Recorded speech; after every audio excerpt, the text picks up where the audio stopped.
Guys, ito yung senaryo kanina sa jeep nung nasakyan ko. Medyo safe pa naman din yung nangyari sa driver ng motor at bumangga kasi sa doon sa may istribo ng jeep. Yan guys, kaya sinasabi ko sa inyo, huwag kayong magmadali. Kung magmamadali kayo, siguro yung maluwag yung kalsada. Pero pagka kasi ganun, rush hour, ano oras na ako nasa Masinag? 5:30 or 5:45. Sobrang masikip na talaga yung daan. Yan guys, meron akong ipapakitang video sa inyo na isang medyo hindi naman siya ganun insidente, pero 'di ba, blessing in dust guys, kasi hindi ko naman na-videohan yung may sumakay na ale, tapos saktong pagsampa niya ng istribo, bumangga naman tong motor. Yan ang nangyari noon guys. Kaya 'di ba, laging pinapayo ni Kuya Brian sa inyo, drive safe, 'di ba? Ingat lang palagi guys. Lahat tayo gustong makauwi na sa pamilya natin, 'di ba? Pero sa pagmamadali, 'di ba? 'Yun yung mindset na nangyayari, yan. Ibig sa magmadali, matatagalan ka pa makakauwi, makaka-aksidente ka pa or ma-aksidente ka. Kaya lagi mag-ingat guys. Guys, ito yung video, ipapakita ko sa inyo, ha?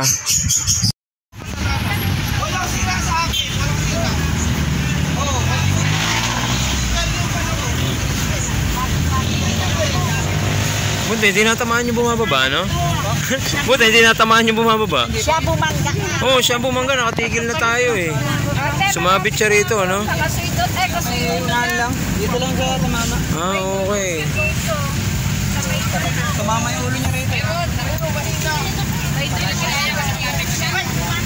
may dugo siya sa gilid ng mata. Malamang umuntog siya sa rito. Oo. Hindi tinamaan yung matanda eh. Oo, yung pababa. Oo. Pasakay yun eh. Pasakay. Pero dapat lang natin mag-check up yun kasi baka ma-hemorrhage siya. Dito na yung hospital. Oo, katapat lang.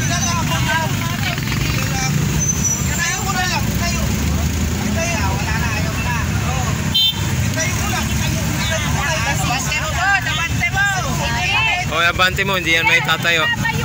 Abante mo, may ipit ka. Kuya, naiipit. Ito, nakabasok ang nabasok ko.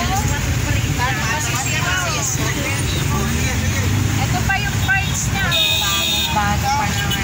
Ito Bago lang ba? Hindi pa. Bagong nagmumotor lang siguro to si Kuya. Naka-face pa ng bago lang helmet nyo. Oh, baas na.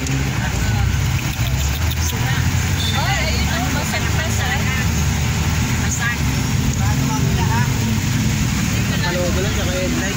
Oo. Gusto niya sigurong umiwas pa, kaso sumabit. Oo, kaya nga sulit to. Dito siya eh. Ang lakas ng kalabog eh. Kuya, dito na lang. Okay, paangat. Dito na lang.